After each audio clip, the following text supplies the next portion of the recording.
Hi friends, welcome back to Zaintu Updates. BTech రిలేటెడ్గా 3132 regular మరియు supplementary results గురించి చాలామంది అప్డేట్ అడుగుతూ ఉన్నారు. సో దాని గురించి మీకు ఒక క్లారిటీ ఇద్దామని చెప్పి వీడియో అప్లోడ్ చేస్తున్నాను. రిజల్ట్స్ ఎప్పుడు వస్తాయి అంటే మనం ఎప్పుడు ఎక్స్పెక్ట్ చేయొచ్చు అండ్ పేపర్ వాల్యుయేషన్ ఏ విధంగా జరుగుతుంది, అసలు పేపర్ వాల్యుయేషన్ ఎవరు చేస్తున్నారు ఏంటి అని కొంతమందికి డౌట్ ఉంటుంది. అంటే రిజల్ట్స్ వచ్చిన తర్వాత ఏంటి పేపర్ వాల్యుయేషన్ అని మీ అందరూ అనుకుంటూ ఉంటారు. దాని గురించి ఇంకొంచెం ఐడియా కూడా ఇస్తాను మీకు. అండ్ ఇక్కడ వచ్చేటప్పటికి regulations R20, R19, R15 regulations వాళ్ళు ఉన్నారు. 32లో రెగ్యులర్ బ్యాచ్ ఉంది, అలాగే 3132లో సప్లిమెంటరీ బ్యాచెస్ ఉన్నాయి.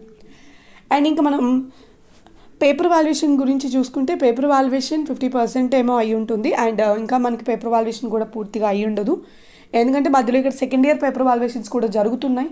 మధ్యలో తర్వాత వచ్చేకి 4-1 పేపర్ వాల్యుయేషన్ ఉంది.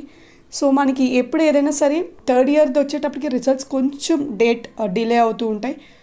సెకండ్ ఇయర్ రిజల్ట్స్ కానీ ఒకవేళ రేపు కానీ రిలీజ్ చేస్తే అఫీషియల్గా యూనివర్సిటీ, అది కూడా 50-50 ఛాన్సెస్, నాట్ ఎగ్జాక్ట్లీ రేపు అని చెప్పలేము. ఒకవేళ రేపు కానీ రిలీజ్ చేస్తే మాత్రం మ్యాక్సిమం ఎండింగ్కి రిజల్ట్స్ రావాలి సెకండ్ ఇయర్.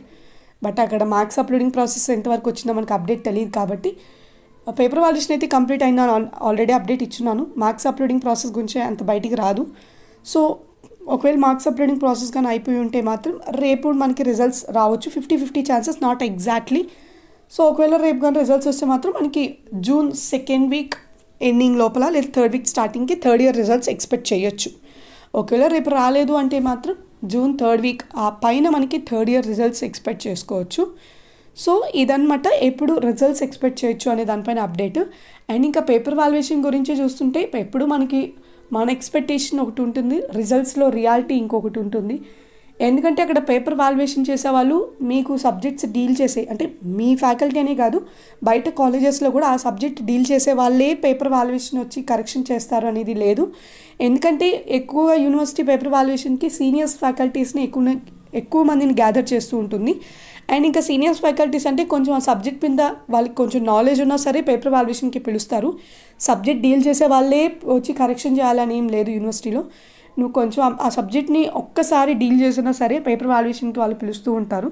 సో ఇంకా ఆ విధంగా పేపర్ వాల్యుయేషన్కి వెళ్ళే ఫ్యాకల్టీస్ కాబట్టి మనకి రిజల్ట్స్ కూడా ఒక డిఫరెంట్గానే మనం ఎక్స్పెక్ట్ చేసిన దానికంటే కొంచెం ఉంటున్నాయి. సో ఇది. అండ్ ఇంకా ఫెయిల్ అయ్యాము అంటే ఇంక మనం ఏం చేయలేము. రిజల్ట్స్లో ఫెయిల్ అయ్యాము అంటే ఇంకా నెక్స్ట్ కొంతమంది రీకౌంటింగ్కి అప్లై చేసుకుంటారు, ఛాలెంజ్ వాల్యుయేషన్కి అప్లై చేసుకుంటారు. అది నాకు తెలిసినంత వరకు 95% ఎటువంటి చేంజెస్ ఉండవు. ఎక్కడో ఏదో కొంచెం కొంతమందికి చేంజెస్ ఉంటాయి.